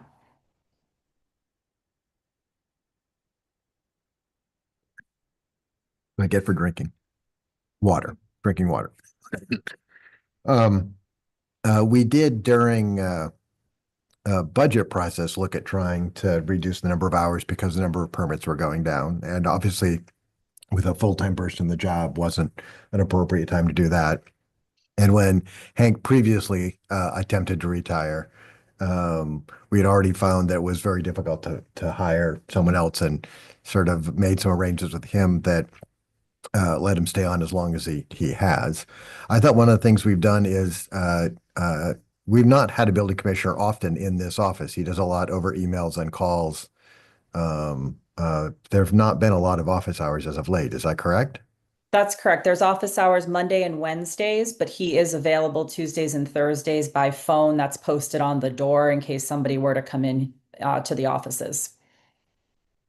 And that the 25,000 savings, we have 105 in the salary line. As you alluded to, there's savings both in the health insurance, retirements, workers' comp, and probably other sort of incidental lines as well if we went to a regional agreement. I would say also administrative because we're not administering another person for HR or Right, those types right. of things. Right, a bunch of paperwork that's Yeah. not done that makes even, some of the other stuff go easier, yes. Sterling would host the benefits as the lead community. They offer the benefits and then that cost gets split up over the towns, which is how you get to that $85,000. I do like the idea that we would have somebody in office. It doesn't necessarily need to be all day, I think, Monday through Thursday, but set office hours, I think would be really, really helpful. There wouldn't be any change in, office administration. You'd still obviously need, an administrative assistant to assist with scheduling and everything that goes on in that office. But I do see also the ability to have backups if somebody goes on vacation. You have other local inspectors that are part of this. You have Tony, so work doesn't necessarily have to stop when somebody's away. The other thing I just want to ask, because someone reached out to me, is the access for ZBA. Would that continue? Would that get better? What would the communication avenues? Because they work very closely with the building commissioner. Yeah, I did actually ask that question. They would gain familiarity with our zoning bylaws and be able to answer those questions as well. The locals are certified. The building commissioner obviously is a certified commissioner, so they would work in tandem. There might be a little bit of getting up to speed, but I know Tony has worked for the town before. And I don't know that our zoning bylaws are incredibly different than other smaller communities, which is who we would be joining with. I think you'd have more in-person access perhaps less hours, but as I said, you know, a set schedule that I think would be helpful. So if there were specific questions, I can certainly reach out to Sterling and get some more information on how that works from the zoning enforcement officer side. But my understanding is Tony would be the zoning enforcement officer as well. The locals would be able to answer questions. If they have an issue, they go back to Tony. Okay, I mean, anybody we hire is gonna have to get up to speed, so it was more just making sure that ZBA gets what they need from this relationship if we pursue it. Sure. I mean, for me, I'm not ready to vote tonight only because I like to see things in writing so that I can look at it, digest it, do some information searching on it. So, if you're voting on it, I'm out. I just like to see things written. I'd like to see everything written down. So I'd like to see the cost if we go with a shared service. I'd like to see the cost if we hire somebody for 20 hours a week. I mean, so that you can do a comparison. All this sounds great, but 4 months from now, I don't want to come back and say, oh, well, you said, well, no, I didn't. This way, if it's in a piece of paper and we can point to it, then we can say, we agreed that. So, Is it possible to get one of the other towns' MOUs or the one that we would potentially sign or something like that so that? Yeah. I believe it over the summer, I had distributed a copy of their current MOU. I will get that back out to you. There is a lot of change going on in one of the communities in terms of leadership. And so they are uncertain at this time. We hope to know within the next month or so, you know, if they will be continuing and how that would impact. So that's why I just don't have the numbers written down. I think this discussion was more to gain a sense of if the board wants to continue to go down the path of looking at regional services, or if you'd like me to post the position at 25 hours a week. You know, there are interested parties out there potentially, but I just don't know what it would look like unless we posted it. I would hate to post it though, and obviously not have somebody come in for 3 months and then start July 1 with Sterling. We'd have to figure that out. But yes, we can definitely get more in writing within the next month or so once things shake out over in one of the towns and they figure out what they're doing. I just was looking for a general direction, you know, that the board might be interested in going in. How much work is involved in posting a position for 25 hours? Not a 'Cause tremendous for- amount. Because for me, I think regional is my preferred way to go, but some of it is based on the assumption there are not candidates out there for a 25 an hour a week job. And so I am thinking, provided it's not a lot of work, to potentially post it with an application sort of, you know, deadline of February 1, with the idea that by the time we sort of close that posting, we have a good sense of where we're going, and you can tell those folks without having to do interviews, without having to do getting anyone's hopes up, without other stuff like that to go. Because I think if we got here and you said on a mid-January meeting that, hey, we have 35 applicants, I think it might change the direction we go versus it has been out there for 5 weeks and we have not a single applicant. yeah, I mean, because if you're looking at the MMA website, there's 1, 2, 3, 4 full-time positions for a building commissioner, and then there's a per diem one for a town that's not too far away. So if there's something already out there, kind of like with you, why can't we just throw something out there and pursue both? I don't understand why we would need to do one or the other right now, because we have no information. Well, my only is that we have an April 1st deadline. Yeah. It's the only reason that I think is the stress to try to do something. And I think the something might be, we do a little bit of both paths. I think that can be done. I think I would need to just do some research on hourly rate because we know where we're at for a 40-hour week position, but I'd have to do a little digging on what to post that salary at for 25 hours. It is also then a reduction of a position that technically should go to the personnel committee. So that's, and in figuring out the salary piece of that too. So the ad itself, not a big deal. And I do like the idea of seeing what's out there. I understand there may be, you know, at least one potentially interested person. I think it's a little bit challenging at this time, but since the, you know, the retirement notice was provided to us, I wanted to make sure we brought this forward to the board. Yeah, And I do think we have to keep in mind that regionalization does give some benefits in redundancy and those types of things. So I think there are potential benefits that we have to keep in mind when Right, beyond talking cost. about one person coming in as opposed to having a team. Mhm. No, agreed. All right, well, let me Chris, do is a that little- enough guidance for you? Yeah, let me do a little digging on the salary. Let me talk Yep. to the chair of personnel. We are about to enter into that class and comp plan, which if we had that data would actually be really helpful, but I can certainly ask if they've got some comps they can share with us on salaries too. And we can go from there. Great. The ARPA grant projects. Yes, so in your folder, you do have an update of where we are at with all of the ARPA grants at this time. As you will see, we are pretty far along with every project. Most projects are complete at this time. We essentially have four open projects. One of which is the road engineering, which is the Howard Stein Hudson design for complete streets. That is moving along. I don't see any issues with that being expended well before the December 31st, 2026 deadline. So a little over a year from now. The Bullard and 1870 improvements are moving along as well. Once we can get that test done at 1870 on the day that they do the septic exploration at First Parish Church, they will be able to give us the recommended path forward for drainage, which they believe would be a catch basin that ties into the system at the bottom of the road there at Woodward going on to Central, but they have to check for ledge and all of the other things to make sure. So that is moving along as well.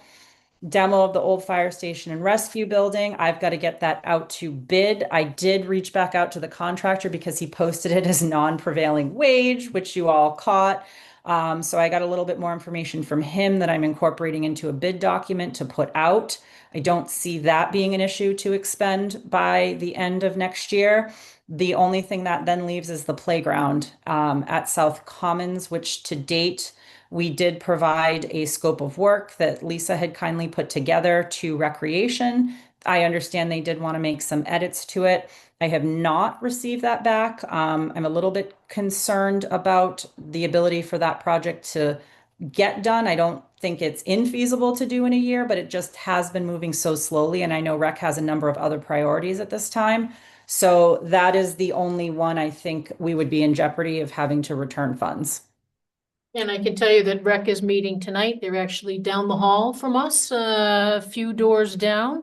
And they are talking about this. I requested that they put that on their agenda, so you Great. should hear something. For Project 23, which is implementing facilities issues that was come up for the town, I'm trying to work backwards. I'm trying to figure out what's our drop dead date for that $180,000 for the playground. Like, at what point do we say, sorry, that money's being pulled back, and we're going to use it to, fix something that has already been identified somewhere else?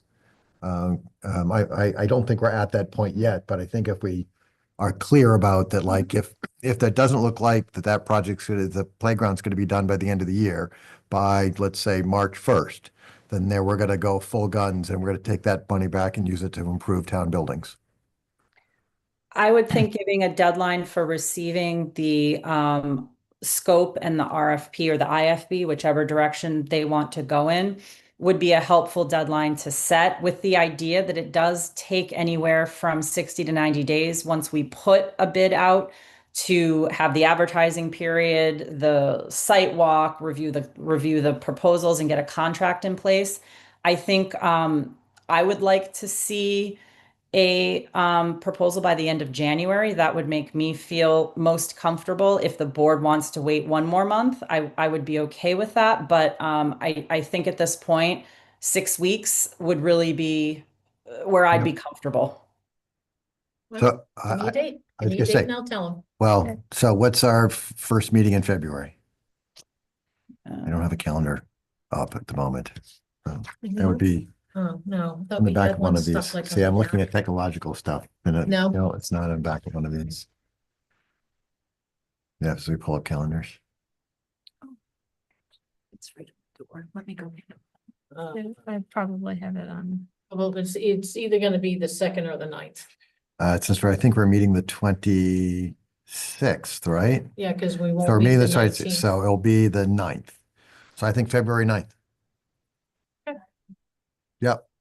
So on the night of the 9th, I'll put it on the calendar to just revisit that particular project and sort of make the go or no-go decision on whether or not, and that, And make sure, what pieces do you need to see by then?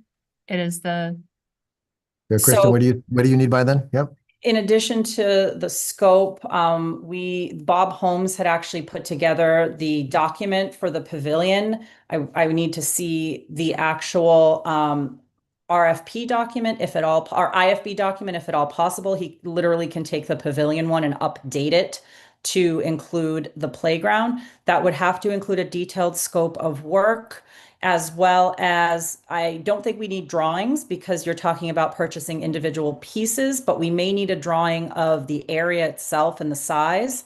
So I think anything that would help the bidder from an engineering perspective to understand the layout, size of pieces. There just has to be a certain number, a bit of specificity to it, but we can't make it product specific.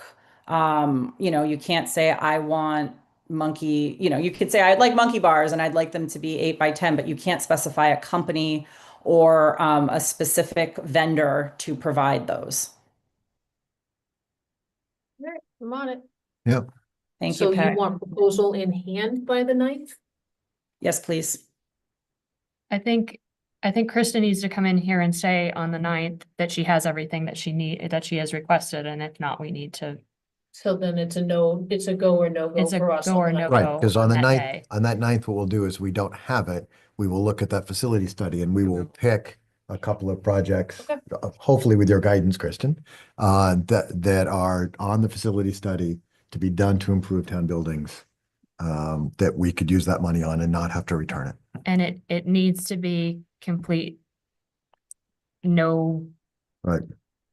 I mean, it needs to be ready to go. It needs to be. Right, and we'll have to pick projects that are not so complicated that take 6 months to come up with design documents. So we'll have to find, since there was like $5 million worth of stuff on those lists, the idea that we could find $180,000 of something that is valuable and beneficial to the town that won't take 8 months to pull off. And I'm still rooting for the playground. I Yep. would love to see the playground. Yeah, I think I'm just hedging my bets. The easier vote for us is like, this is good, we're proceeding with the playground. Let's go. I just don't want to return this money to the feds because we just couldn't get around to things. And they have talked about it in all the meetings that I've attended. It always comes up and they talk about the different equipment that they can get, for the kids, and they do have some preliminary designs. So I think they have a little bit of this and a Yep. little bit of that. They just need to smush it together, but I will contact Rec tonight after our meeting and let them know where we stand. Right. That it is February 9th or die.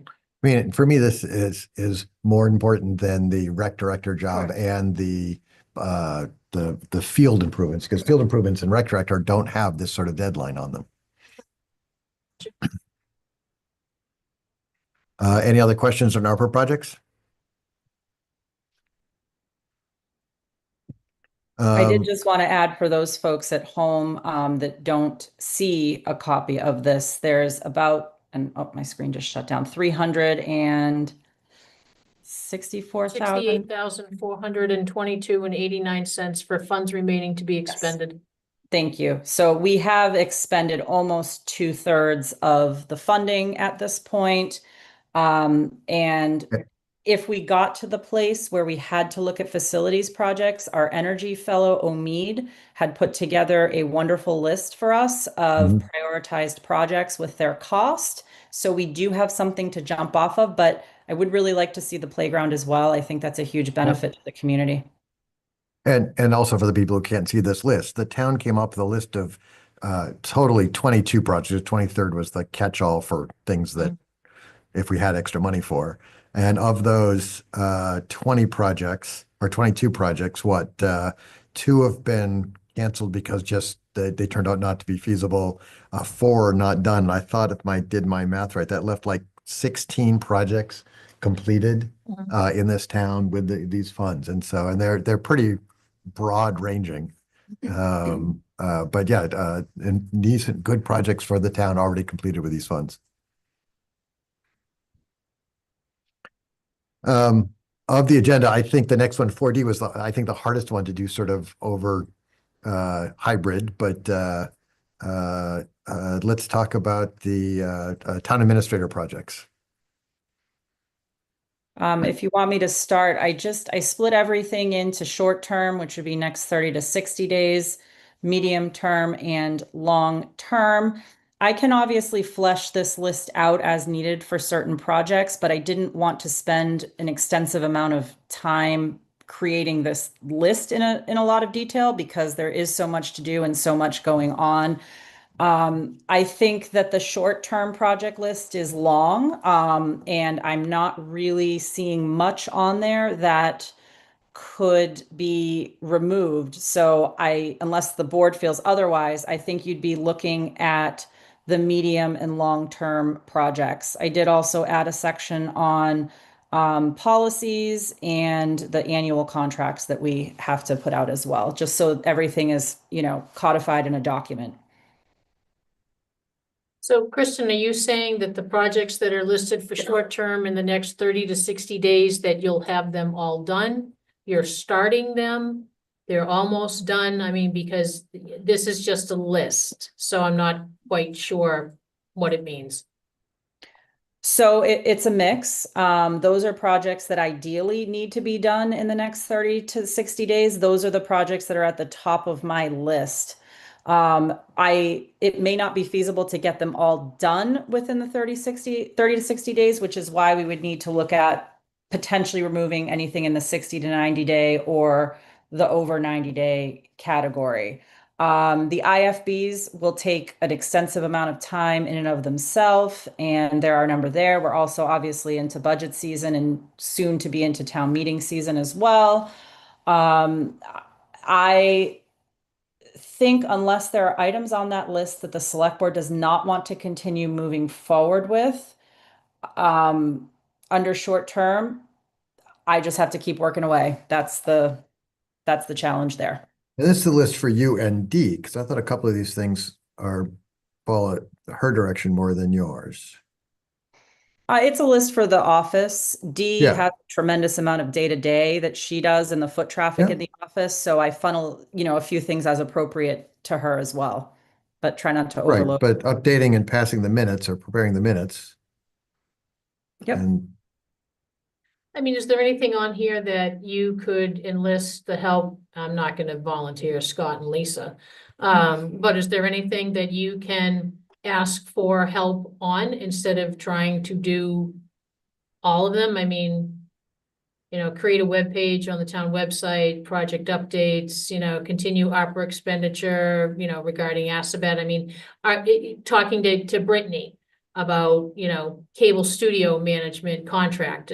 What can be shushed out and shushed around to other people so that this is, 60 days from now, we're not looking at this again and realizing that only 2 things have moved off of it.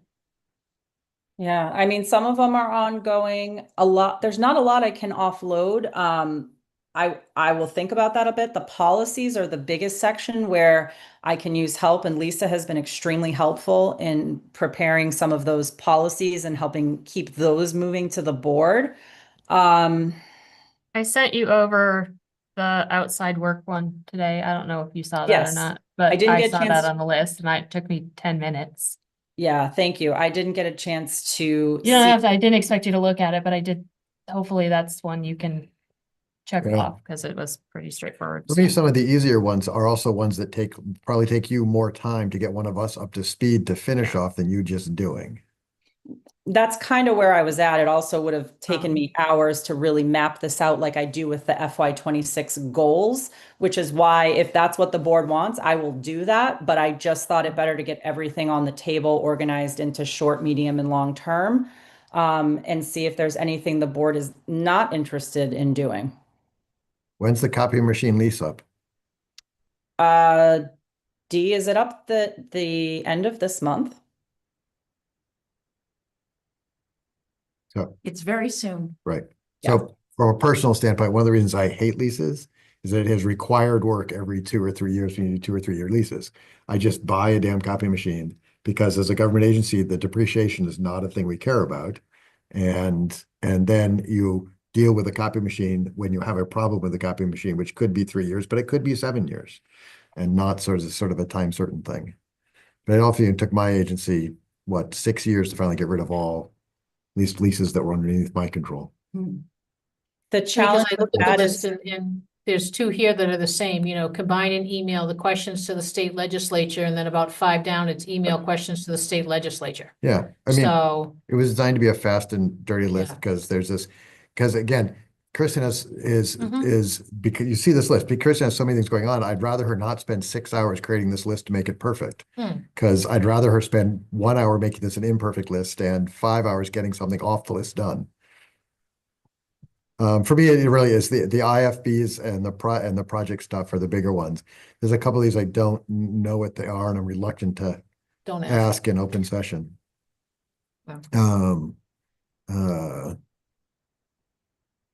and as we go further down, I mean, for me, looking at this and knowing some of the things going on, seeing some of these agendas, the policy stuff is something I want done, but is not as critical as some of these. And I think some of this where, especially Lisa, some of the stuff you've been doing on them, I think we can move them along and just, in some respects, involve Kristen less than them. It feels weird a little bit to say that, but that, or slow it down, or just admit that we're not going to get those done in a year or so, and just pound away a couple here and there as we are able. And I think that's true for some of the other administrative stuff. It is my regular thing is that we have to admit we don't have enough resources in town. We don't have enough tax dollars to pay for the resources to do everything perfectly. And so entropy will happen. Some things will not be perfect. And what are things we're willing to not do? And I think that's the job of the three of us. The three of us going to help Kristen more than anything else. It is say, we're going to be okay with this not going great. This particular project will just flounder for a little bit. And when it does flounder, really back her up and say, "Town's like, it floundered because we told Kristen not to work on that. And we take the heat for it, and people in town give us it, and then make sure that she doesn't take heat. If we specifically say, project 7, I haven't counted these and they're not numbered, so I can say that without knowing what I'm calling out, we're just gonna let that happen. And so such even with sort of rec, some of these things we're relying on volunteer. Kristen is tracking volunteers down to get them to do so. Then if there's not the interest in the volunteers and the interest in town to get something done, then let it not happen. Well, and that was my point from last week, is that with a lot of these projects, it's insert department name here, would like to see, but if we reach out to them and say, oh, Lisa, you haven't sent back, I'm gonna give you until Friday. If you don't respond to me by Friday, then your project goes to the bottom of the list. I mean, just put it out there as simply as it is. If you're not gonna put in the effort, then we're not gonna chase. I'll chase you once, but then that's it. I think it's a bit like sunset clauses. I think that when we do these things, I think we do need to start putting dates on them. And yeah, the back and forth and the, Done. or just, yeah.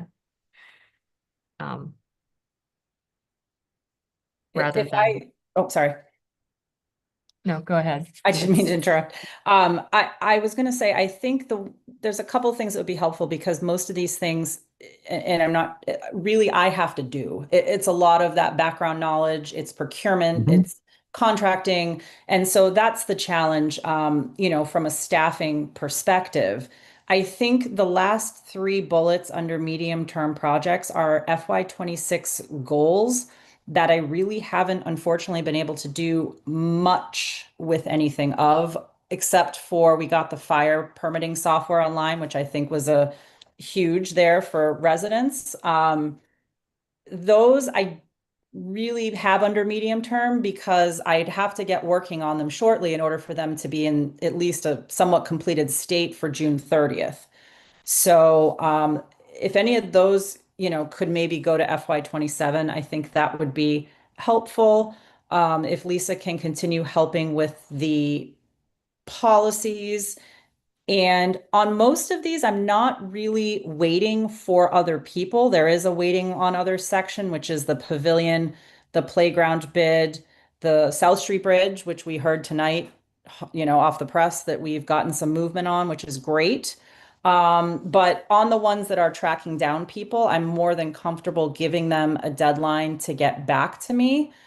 A lot of these really are just work that falls on the office, and that's the biggest challenge. And I think we need to look to some type of, project manager, whether it's ATA, some type of restructuring in the office. I just wanted you all to understand the universe of what's out there. I don't think any town administrator likes to come forward and say, I have a list that's way more than I can do.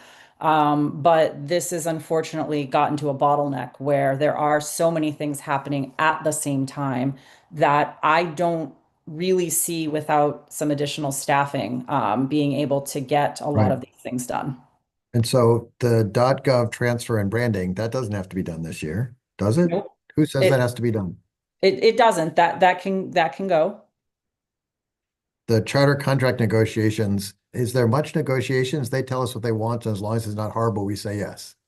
That's not a lot. Yep, we're waiting they are supposed to be getting back to us. They have a bunch of other towns in the pipeline. Once we get it, we bring it to exec. Yeah, and I think, I think it's less about taking things off the list I think it just prioritize what makes sense. And we know you're doing your job. We know you're working. It's obvious from your TA reports. It's obvious from, I think you just have to Yeah. whittle away at them and understand that we know you're not going to get every single one of these things on this list necessarily done by the end of the week. I don't think anybody here is thinking that you're not doing your job because there's a lot on the list, and sometimes things have to wait because there's a lot on the list. I think it's helpful to see this because I do, and I will stress this again, we are running too lean. I firmly believe we are running too lean. We are running too lean by like 4 positions. I know. And I don't see how that's sustainable, but. And I think what really prompted this for me is that I am starting to get the questions on why things are waiting or why things are taking too long or why things haven't gotten done. And so at least getting the universe out there so there's an understanding. And I think that you all have arrived at the same conclusion I've arrived at, and that it just has to get done. There is just sometimes things are going to take a little bit longer. I would have loved to have had the bid out for the demo on the fire station. That, as I shuffle through everything, I take what's on the top. But I would really like to get to a place where we're not literally dealing with things as they're on fire. And it really has been a constant shifting of priorities because of things that come in. And, a huge part of that has become, personnel and personnel management. The challenge I face is trying to get these all done, during the day. I don't get much time during the actual day to do work on these projects. So the night is kind of when I can do it, or on the weekends, which obviously is not sustainable in a long term. Right. So the RFP for the tearing down those buildings is not on the list. How did that not make it on the list? That should be. Which I think is supposed to high on the list.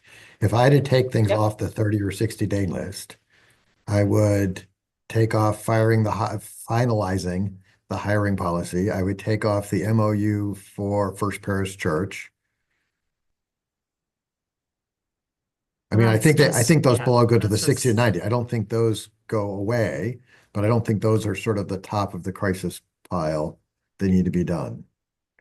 I think the only reason that finalizing new studio management contract with Brittany is because that's connected to the charter contract.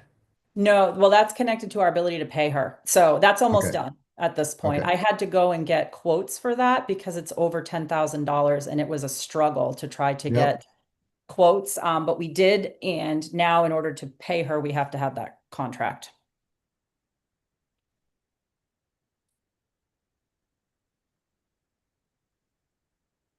As much as it will piss me off, the updating the town parking regulations and parking tickets and hearing officers could go off the 30 to 60 day.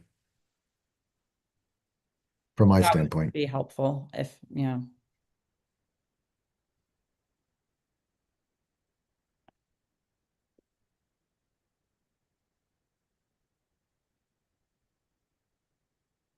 Yeah, and I think maybe even from your perspective, sort this by the things you know need to be done, like we can't ignore the budget, we can't ignore the town meeting prep. You know, okay. sort it Right. that way and put so that you have a high priority list. Right, things are gonna happen whether you get to them or not, and if we don't get to them, there will be bigger problems, like, we have to have a budget. I can definitely do that. I can rework it with what I think is Yep. the prioritization. And I wouldn't create the work for you, but I think it might help your brain yeah. to do that. Rather 'Cause I than have- just looking at this thing that's just like, ah. Well, and I have lists galore that are broken out that way, right? So I have my day-to-day, my short, medium, and long term. So yes, seeing Yeah, it the all dry on erase one board. page is a lot, Yeah, but the I dry do erase break it board. out. Yeah, yes, the dry erase board, yeah. And, all we can do, you Yep. and Dee are two people. We'll help where we can, Yep. but Sadly, South Street Bridge is about to move from the waiting others to, has to be done in the next 30 or 60 days. right? And that's what happens. Things just shift. And I don't have an issue with that. There's rarely a day I come in and I do my top 5 that they get done. Yeah. Because things have to shift. So I think it was more just an understanding of the universe of what's out there. I do worry about, not speaking about myself, but about, staff burnout, in our department and other departments. And, if things are delayed, I just want the board to have an understanding of what's out there that's going on. Yeah, I mean, the town administrator in some respects is not that much different than sort of my industry. I go in every morning with my list of things to do, and then our report server is down for 12 hours, and I'm spending 6 of those trying to figure out why, or gosh, our login server goes down, and so instead of going to the 3 meetings and planning things, you have someone come in, you have you have a fire in an ambulance, or sorry, a thermal event in an ambulance. There are things that happen that are not part of the plan, and we figure out how to pivot. And I think you've done decent at pivoting and decent overall at when those credits come up, getting them the attention they need at the moment and still trying to get some of this other stuff done. Has that given you some feedback? It has, and that's what I'll keep trying to do. And I will reprioritize, especially within the short term, because not all of that I don't believe can get done in 30 to 60 days. Although I think with some of them, there's an expectation along with deadlines. So I think to Lisa's point, you're right. What actually is an expectation versus a deadline? And I can break that out, at least for the short-term projects. I think that would be really helpful.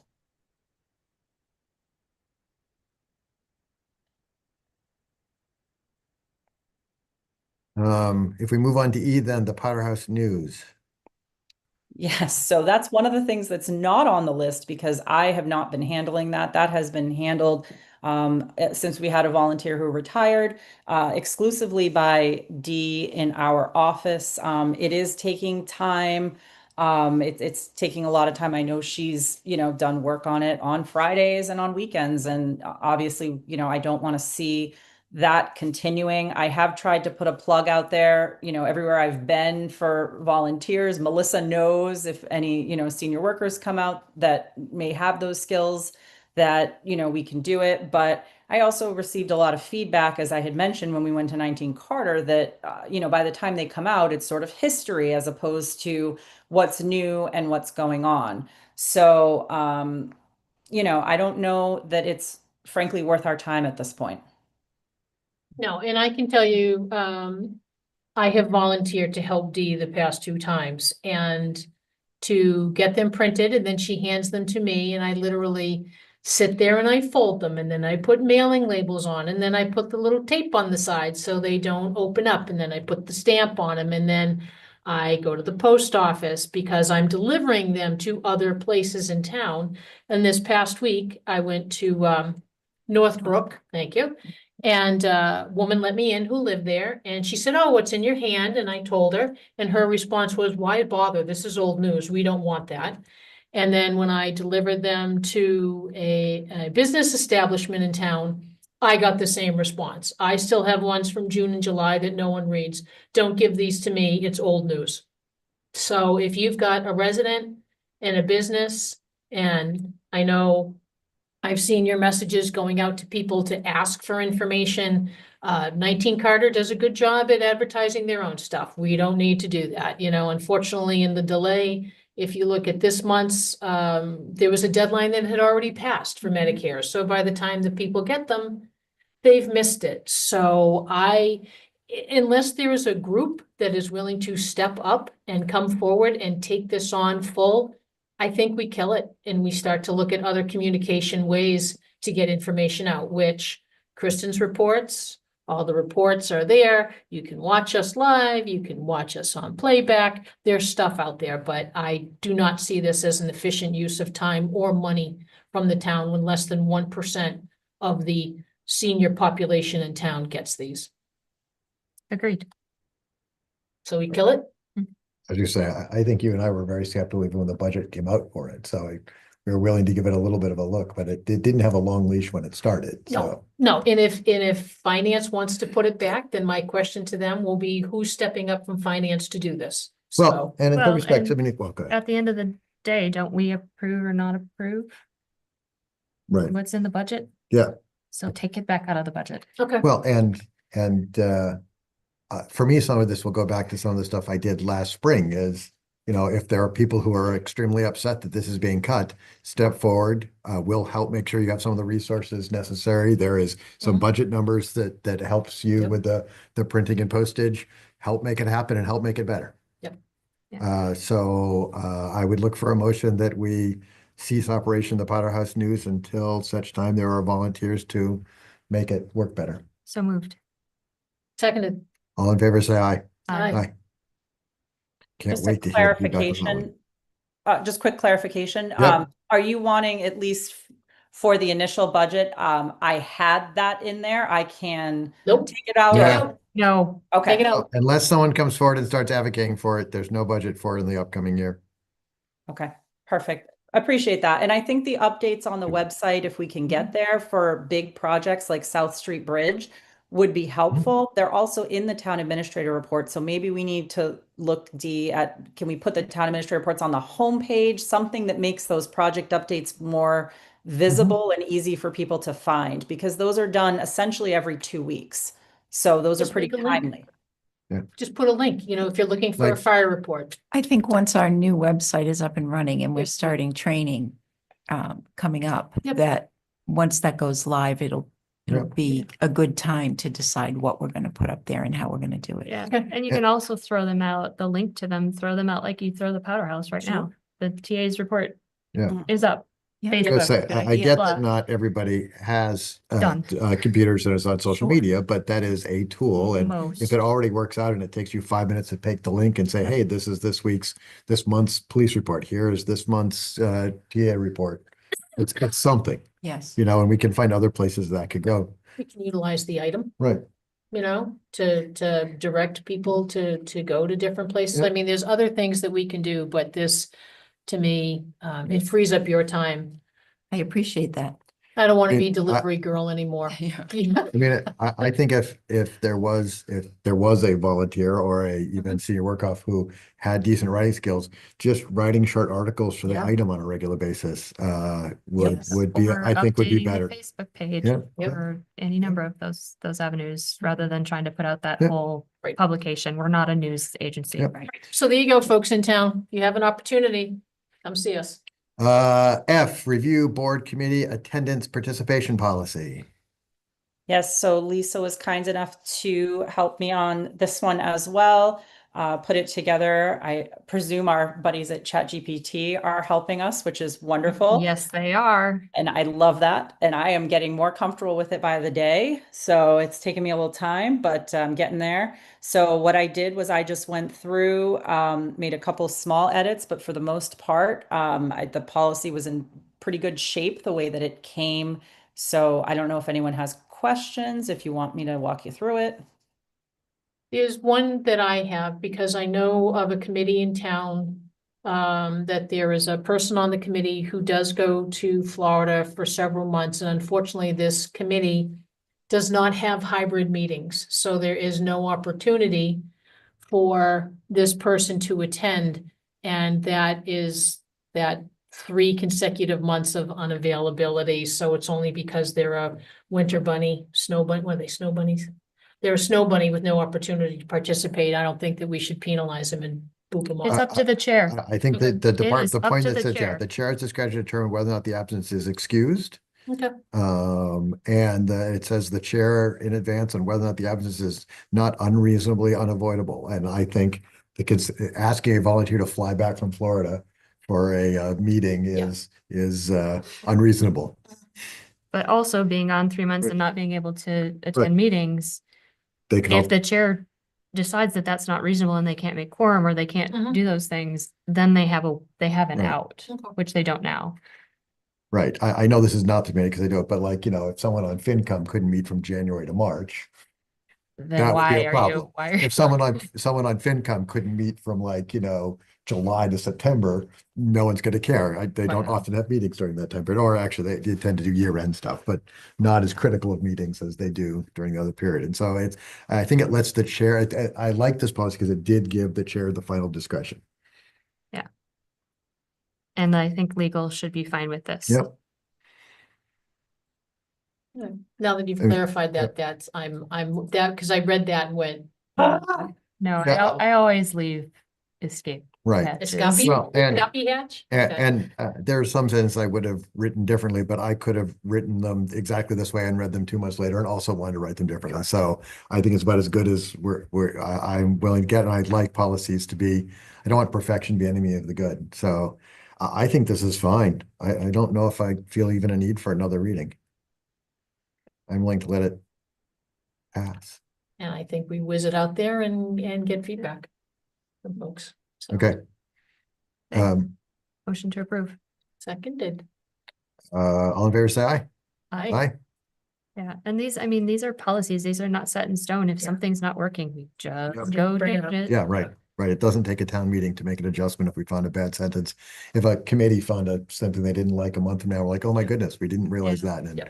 I we just feel make like it- we should have a policy that just says you can fix the Right. grammar errors if you want, Yeah. or change things like, the fact that we're looking at policies that still say select men, Men. Right, just change it.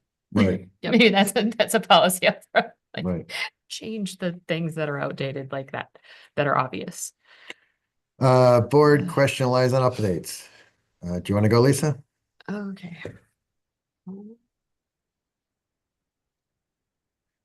I met with CPA about the clock. It was very positively received. They also asked for info on whether we could get the chime going or not.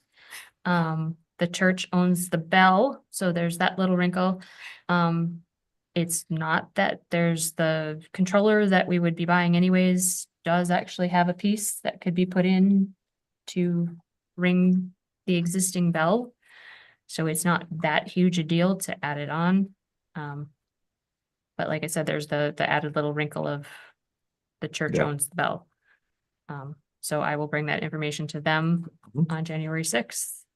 And I also got, they requested a letter of support from Historical, which I generated for them, and they signed that on Monday. Aren't you? Yeah, sure.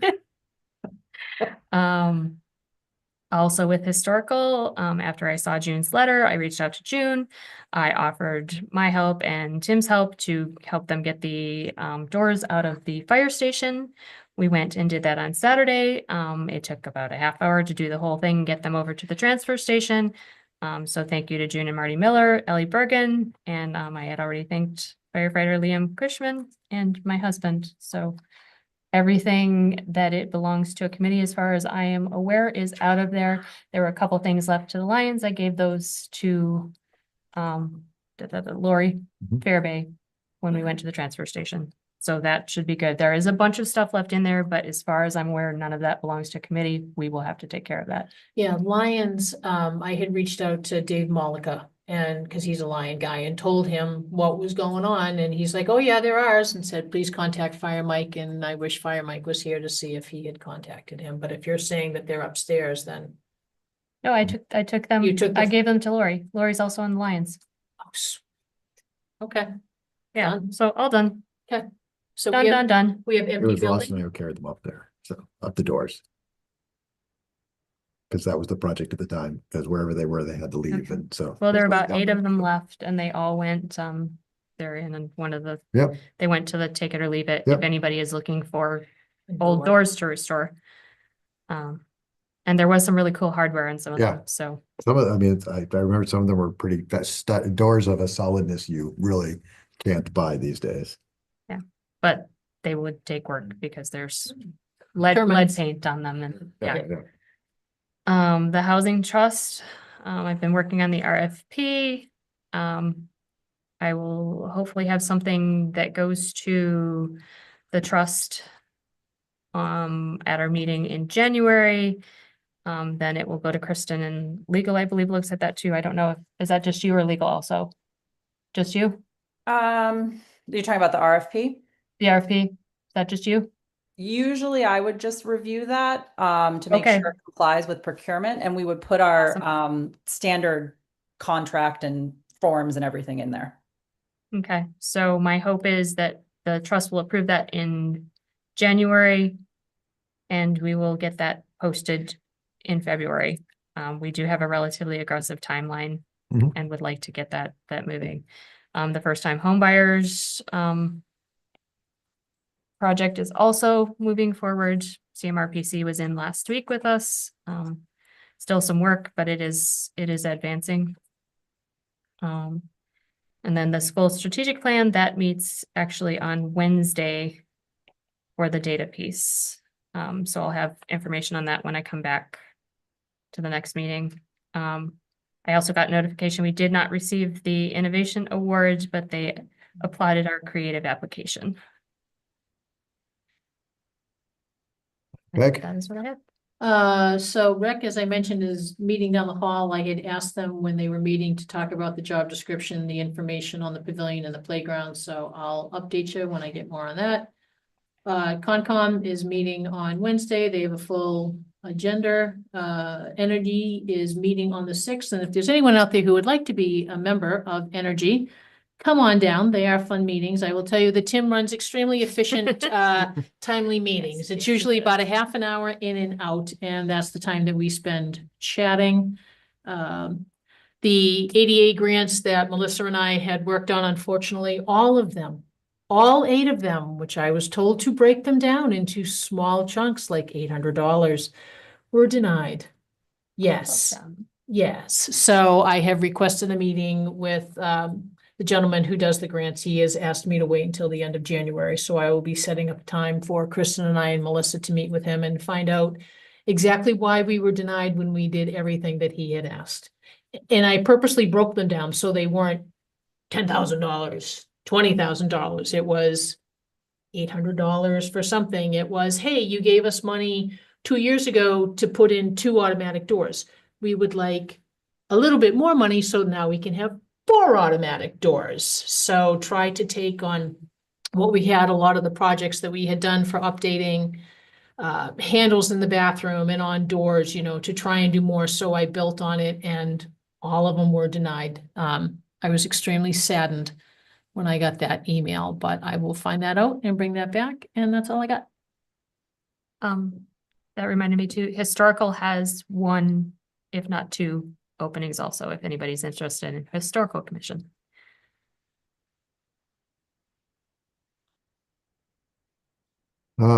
We had a last minute addition to add executive session to the meeting. I think that it's difficult to do, Kristen, without Kristen being present in person. And so wasn't planning on having the executive, you were Right. saying differently. I disagree. I don't think that there's any reason why the three of us can't meet because it's potentially a time that we're running up to. So I don't see why we can't meet for a half an hour. And I don't understand why we can't have a Zoom to bring Kristen in as we stroll down the hall.